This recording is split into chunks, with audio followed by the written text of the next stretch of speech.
If you love history, traditional arts and skills, and vintage living as much as I do, come join me here at the Homestead, where the conversations are always interesting and educational. I'm glad you're here. Hello, and welcome to Willow's Vintage Homestead, where we talk about all manner of old-timey topics. I'm your host, Willow Polson, and with me today is Chris and Corinna Loh, who run the Iron Door Saloon, the oldest continuously operating saloon in California. Thank you so much for having us. Yeah, absolutely. Now I used to work across the street at the Groveland Hotel, so I'm like super familiar with Iron Door, and it's just so interesting, so fun. You go in there, the first thing you notice, dollar bills all over the ceiling, and all this cool, funky stuff in there, and so it's from 1854. Is that correct? 52 is the established date. The historians say it's sometime before that, actually. Oh, really? Cool. Yeah. So, and it is continuously operating. And now I know some old buildings are older in the state that is the oldest saloon in California, but not the oldest continuously operating saloon, including during Prohibition. Yes. That's correct. The owner went to jail because he was serving during Prohibition. Oh, see, now I had heard that it was quote unquote ice water. But so I don't know the true story. Well, so okay, so let's get started with how in the world did you end up owning the oldest saloon in California? Oh, it's such a great question. Well, my parents were rock and roll concert promoters for Bill Graham Presents in the Bay Area, and that's where I grew up. But they really loved the country, and so my dad had a long history of going to Berkeley City Camp as a kid. He grew up in Berkeley, and they loved going to Yosemite and being out in nature. So they bought themselves a ranch up on the Middle Fork of the Tuolumne River in 1983. And then a couple of years later, the old owner of the Iron Door became friends with my parents. His name was Bill Woods. And my parents really wanted some live music in town because that was kind of their bag. And so they asked Bill if he would hire my dad's brother's band so they could have some music in town. And that's where it all started. And I want to say the story goes, it was like a couple of conversations later, suddenly we were buying the bar. Or they were buying the bar. Suddenly a bar. Yeah, and so that was in 1985. A couple of years after we bought the ranch, they purchased the Iron Door in 1985. Cool. And then Chris comes into the scene at some point. Yes. Yes, I marry well. So. Wow. For heaven's sake. I married the boss's daughter, basically, and I had previously done some business with the Iron Door, actually selling them refrigerators, I think, a long time ago. I used to sell restaurant equipment and design restaurants and stuff like that in the city. And and I met Corinna in a bar in Oakland. I was going to say, was it that bar? No, it was a different bar. It was a different bar. Another really old bar, Ye Old Hut in Oakland. Is that actually what it's called? It was, yeah, Ye Old Hut. It has a different name now, I believe. During COVID, I want to say that ownership changed and they changed it into kind of a little less of a old-timey funky spot and kind of a nicer spot. Yeah. Well, that's a loss. I know, right? It was a great dive bar. It was a phenomenal. It was, yeah. Amazing. And then Chris, your brother Steve is working there now too, right? Yes. I brought my twin brother up. He's worked all over the country as a chef and has been honing his craft, country clubs and restaurants throughout the U.S. and we needed some help in the kitchen, and he wanted to, I think, get out of the Bay Area scene, and we were lucky. It all kind of worked out. Yeah. Very cool.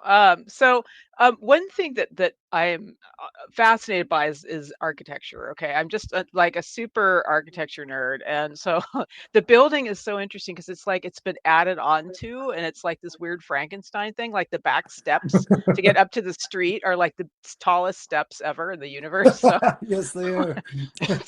So what is? Yeah, go ahead.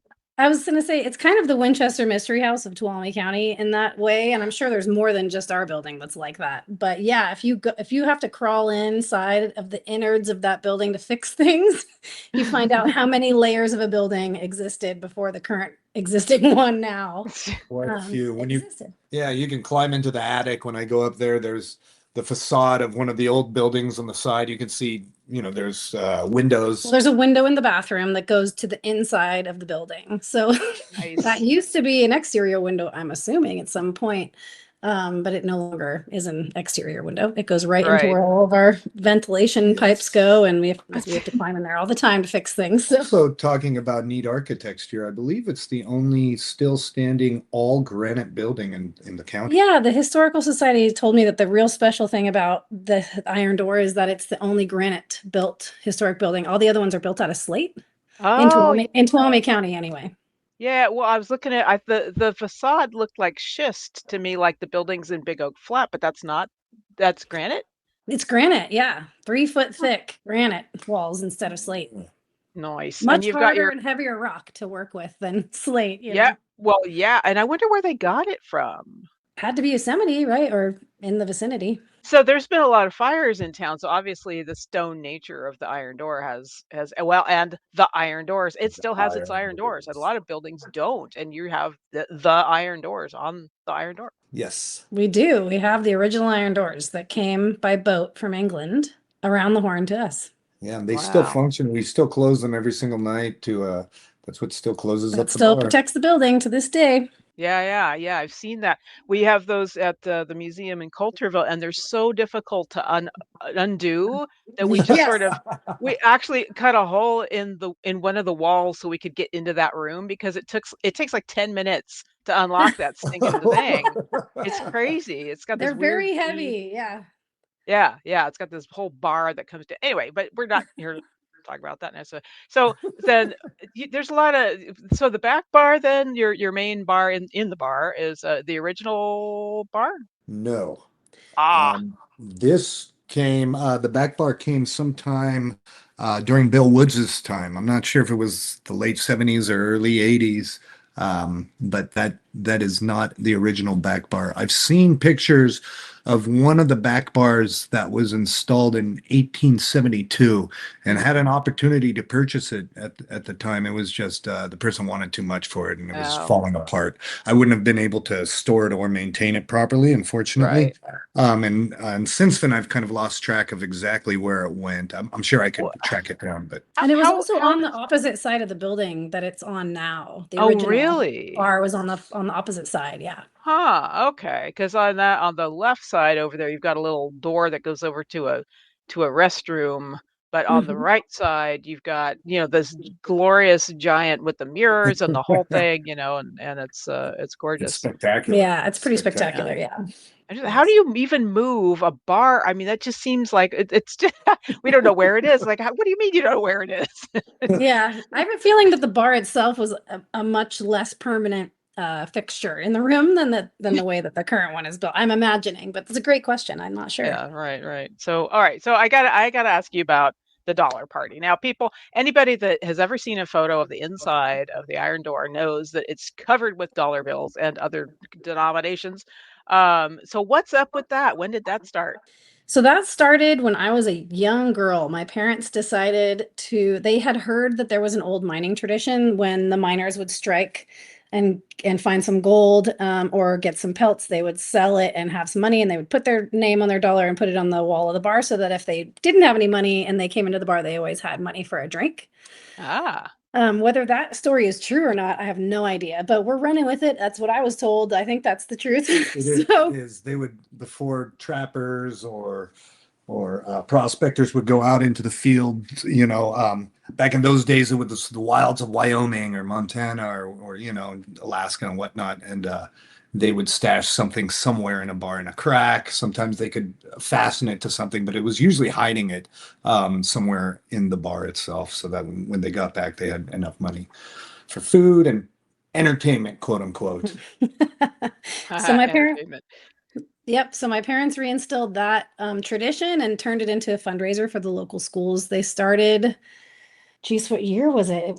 It was probably 35 years ago. It was pretty short. It was not that long after we bought the bar, which was 40 Okay. years ago in October. Well, the last Oh. time we did the dollar party, it was the 32nd, correct? Because Charlie had. Yeah, so maybe it was more like 37 years ago. Guess that's correct. Wow. So they started it and they just started doing it by having people do kind of the old miner thing where they would write their name and address and phone number on the dollar bill and throw it on the ceiling. And we had to collect every single one of those. Yeah, it's an all day thing. Oh my gosh, and try to read somebody's handwriting, which how many whiskey shots did this guy have? Oh my goodness. He did that You twice. can't read a single thing. Yeah. And so we had these piles of dollar bills. We had to try to decipher what the writing was. And that quickly turned into, here, fill out this postcard for us Right. instead of writing it on on the dollar bill that we have to take down and try to decipher. And then after so many years, after my mother passed, we started doing emails because postcards were becoming out of date also. So Right. yeah, at the end there, and we haven't had the dollar party this year. We're kind of reinstilling what used to be the dollar party, which is our Okay. 40th family ownership anniversary party instead. Okay. That will be October 18th this year. Nice. And it's just kind of like bringing back this kind of community event that we used to do, kind of brings people together and for a good cause. And this year we're not really picking a cause. We're just kind of getting our feet wet again after the years of COVID from not doing it. Oh, right. Gotcha. I mean, even if you decide at some point to not do it anymore, people are still going to stick those dollars up there. I mean, That's Oh, yes. The definitely. favorite event of any visitor is, how did you get the dollars up there? Can I do it? Oh, I want to try, and it's Yeah. pretty fun. Definitely. We would also love to be able to wrap it back into a fundraiser for something in the community, if at all possible. Yeah, which maybe is Chinese camp at this point. I'm not sure. Oh, yeah. Yeah. Now, as of this recording, literally last night, we basically lost the entire town of Chinese camp. So Oh, Yeah. devastating. I try to make these evergreen, but I mean, this is such an important topic, and I don't want to necessarily go over that direction. But yeah, I mean, that's a really, really important cause. So, Yeah, and that's and going to it be could ongoing for a while. yeah, and it could be any of us. Any of us little towns Yeah. are susceptible to that, so it'd be good to keep each other in mind. Yeah, absolutely. So what's the record then do you have it in your head there how much you've donated from the dollar party Oh, in all the approximately? years combined, Oh, I don't know. I mean, just it's like the biggest year, if you can think it's of it. okay. I mean, when Eddie Money was here doing the golf fundraiser for the schools, and we Ah, did all that and wrapped it all up into a dollar party that one year, that was the biggest year we raised money. And it was like upwards of $40,000 that year. whoa, Something So I think all of the years combined, it's probably 60 grand or wow, something like that. I'd say wow, more than that. Yeah. that's I mean, great. I feel like we would average about 2 grand, 2,500 from our own like raffle ticket sales every year. And then sometimes we'd have bigger ones. So if that's 32 Right. year or 37 years, excuse me, times $2,500, ish. Wow. Yeah. Plus the Eddie Wow, Money that's one. So great. yeah, it was a significant contribution, I feel like. Yeah. Yeah, that's great. So, but and then you mentioned before we started recording here that you may do something different in the future. Yeah, so funny enough, when the dollar party was formulated, my parents did it. They were the owners of the saloon at the time, and Chris and I happened to get married the day before the dollar party in the year 2000. So our wedding anniversary falls on the weekend of the dollar party basically every year, or our wedding anniversary is October 7th. It was always Right, Columbus Day weekend. What used to be Columbus Day weekend now is right. Indigenous Peoples Day, Yep. rightfully so. But so because people don't really have that day off, it's not really a national holiday anymore. And it also happens to fall right on our wedding anniversary every time. We're sort of deciding maybe we're going to shift it to the middle of October. And so we're doing the party this time on October 18th to kind of try to make that shift a little bit towards the middle instead of beginning of October, and see what we can do about formulating a annual party again. Oh, gotcha. Okay, I was thinking you were saying you weren't gonna deal with having to pull the dollars off the ceiling, count it all, and figure all that out. But no, that's still a thing. You're still gonna do that, yeah? Yeah, I mean, we will definitely honor the dollar bills because that's kind of our thing. Everybody All thinks of right. us as, but yeah, how that's going to shape up as we go here, we'll see. We're not totally sure yet. Okay, now I've been told how you get them up there. How do you actually get them up there? Obviously, you take your dollar bill and you take a thumbtack. Okay. And you put your thumbtack through the bill, Okay. somewhere around the middle. Then you take a quarter and you put a quarter on the backside of the thumbtack so that when you fold the dollar bill around the quarter, it locks the thumbtack in and weights down the front end. And then you spin it and you twist the dollar bill so it kind of looks like a badminton shuttlecock by the time you're done with Oh, it. Yeah. And there's a bunch of ways people throw them up there. And Yeah, it's a lot of fun watching people make their attempts. And of course, Yes. the thumbtack has to be the flat silver or metal kind, not obviously Not the plastic not a kind. push pin. Right, Yeah, right, right. yeah. Gotcha. All right. Well, so back to the building though. So it's been many things. I mean, it just in the past few years I've seen ice cream and now there's fish or something over there. And then now you own like half the block though over there, right? In the whole block. We do. Yeah, we own that block. Yep, we Whole have block. Okay. yeah, the whole block on that side. We have top of the trail tea and coffee, which my brother and his wife owns. Really great little coffee shop on the end. Okay. Followed by the restaurant dining room, Yep. followed by the restaurant foyer, technically, which is one address, sort of. It's an interesting address situation. And then the saloon. And then right next to the saloon is called the Sierra Flying Fish Company. And they Yeah. go pick up fresh fish from the ocean and bring it up here so people can have Wow. fresh fish to eat.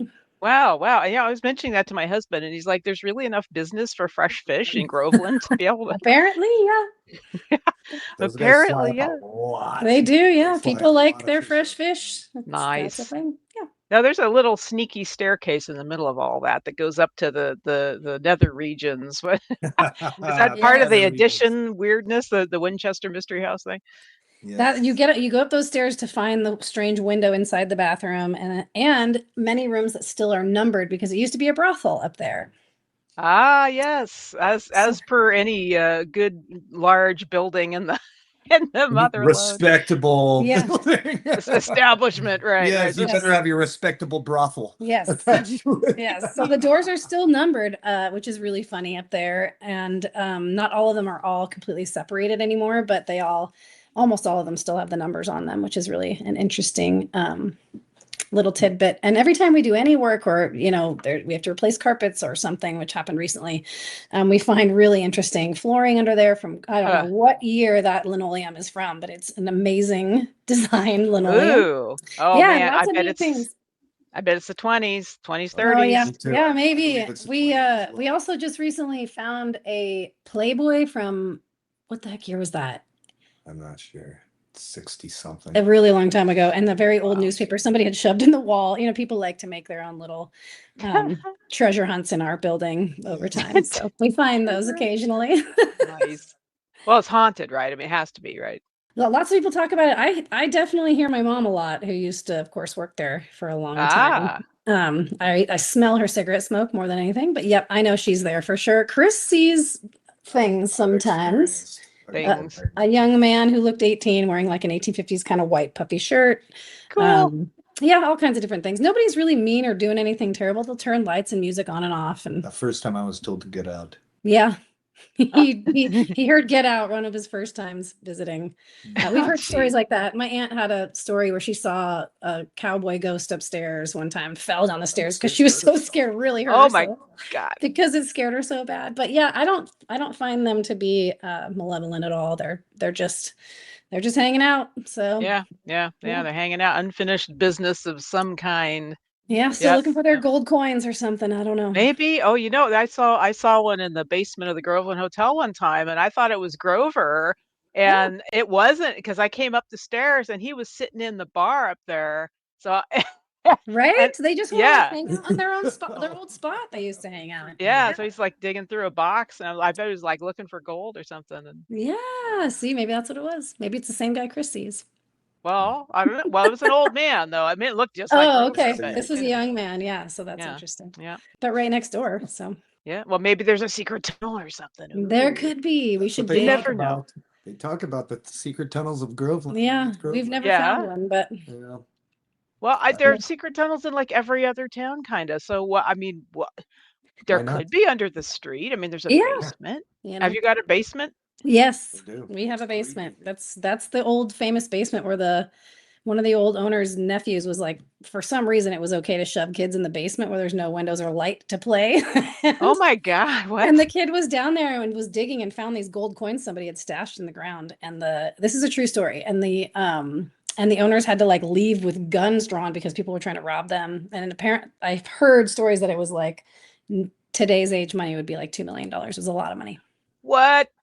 This is the story. There's also a story about them finding coins when they dug up the pool room Yeah. to make the pool room, and that guy apparently took those coins and bought his Bought a first house. in Modesto. This is what we hear. Yep. Nice. I still see him in town. Yeah, he's like alive and tells us He's this alive and story. tells us- tells the story still. Mhm. Yeah, you never know up here. I mean, they were doing that stone wall at the back of the Groveland Hotel's patio. They put in a new stone wall, and one of the people that worked there was just walking along the new stones and found like a gold nugget just like sitting there that had come out of the dirt from around those stones. And so, Wow.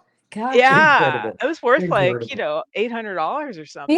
So, no Wow. Good That's gracious. incredible. You just never know. of course, that was years ago. Now it's probably worth like, double that, but No the price of gold's kidding. going crazy. Oh my gosh, it really is. So more interesting, you must have more interesting stories, especially about the history as far back as you can think of. What's, people, are there any, bullet holes in the walls or anything fascinating like that? There's definitely bullet holes. There's at least 3 bullet holes that I can see and I can show people in the ceiling. Mhm.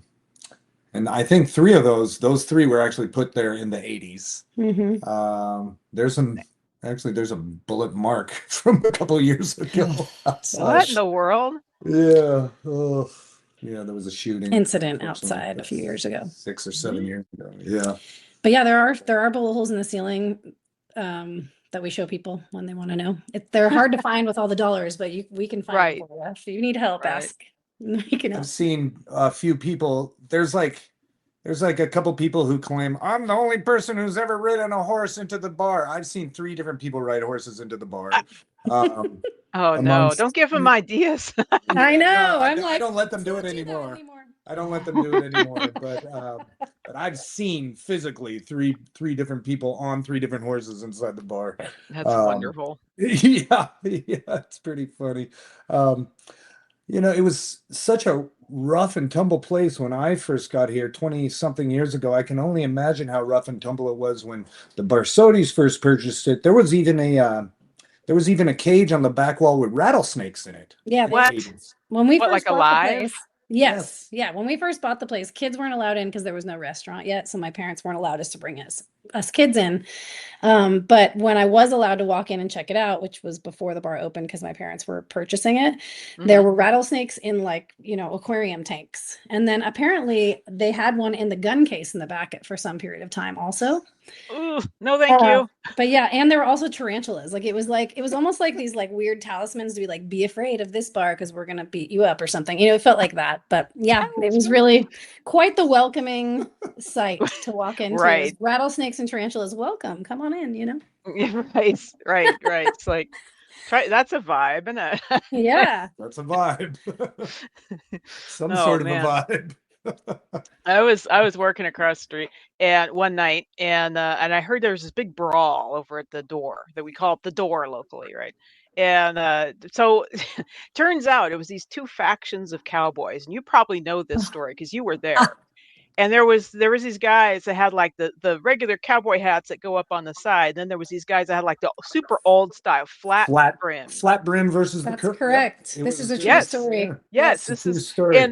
and so the flat brim guys were staying over at the Groveland Hotel, and I'd heard about what was going. And this guy comes in, he's got like obviously he's been in a brawl. I'm like, what is happening over there? And he said, well, there was these guys, and they had these curly hats, and they started making fun of our hats. And then I told that guy, well, if you wouldn't keep sticking your head in the mailbox, your hat wouldn't look like a taco. And then he decked me. Now, I don't know if that's what actually happened, but that's how he told it to me. So Now it's a little bit less savory than that. Those, yeah. Definitely. Yeah. And that was at a Dave Stamey show. Yeah, we were having a concert at the time with a Cowboy poet. really popular cowboy poet. So all the cowboys were there, and yeah. Yeah, we didn't know that there was a cowboy hat brim issue. I That was had no not idea that was not something thing. we knew that we were aware of that we needed to be aware of. That was right, that was not a part of our consciousness at the time. But now we know. Now we know. right, Yeah. right. Well, what happens then now if they come in and they're in there and something like that starts? I mean, you have a bouncer or what? How do you I handle broke it? it up. We don't have a bouncer. Go get We a- just have our staff Good. that are really, and mostly Chris, but all of our staff are really fabulous at getting people to just, this is not, the main thing about dealing with public that has giant egos is that you need to not have an ego. Well, and Chris is a martial arts expert, so there's He's also, that.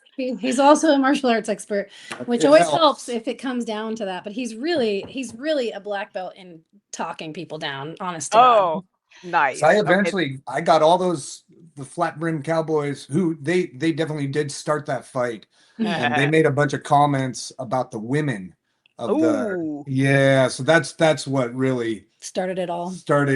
and then but yeah, I got all those dudes outside finally by myself and locked the door behind me. All right, Yeah. that's enough. Get out. Yes. Mm. Oh, yeah. Luckily it went okay. Yeah. I mean, there was a little fisticuffs, but everyone survived the process. So, Yes. so the future of the Iron Door. So it's been around since 1852. You said. Yep. Okay. And so it's going to be around another 100 years at least. So what's your vision?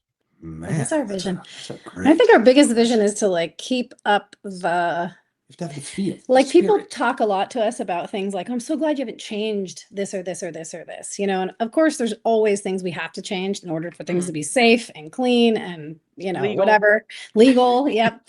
Progress into the future. Yeah. However, we really try to keep like the light fixtures is one of the things that we've been talking about a lot lately. I'm like, I don't want to replace them because you can't get things that look like that anymore. Yeah. But they're so old and funky, it's kind of dangerous. And so Mm.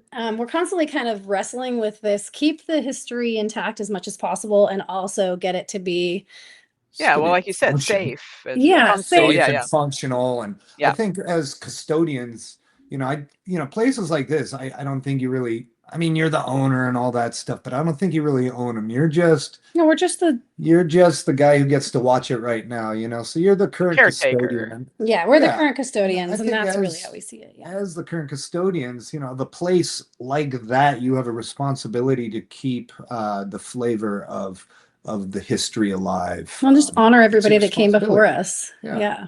So no matter what happens in the future, like even, if we decide not to sell, it's important to us that whom we sell it to, whoever that may be, if that even happens, that they carry on these same traditions. They do their best to try to keep the flavor of the Wild West alive. And if it goes into our kids' hands, we're definitely message. impressing upon them the same message, that these are things that are pertinent to this type of establishment. Mhm. Yeah. I mean, every day that goes by, I mean, again, touching on Chinese camp, history is lost. And Right. whether that's due to accident or neglect or malice, whatever causes these things, and it could be fire, it could be somebody gutting an old house that has been that way for 150 years, and they like, I'm going to make a cute Airbnb out of it, and then it's gone, basically, essentially, right? Yes. Yeah, exactly. Yeah, so I'm right with you on that.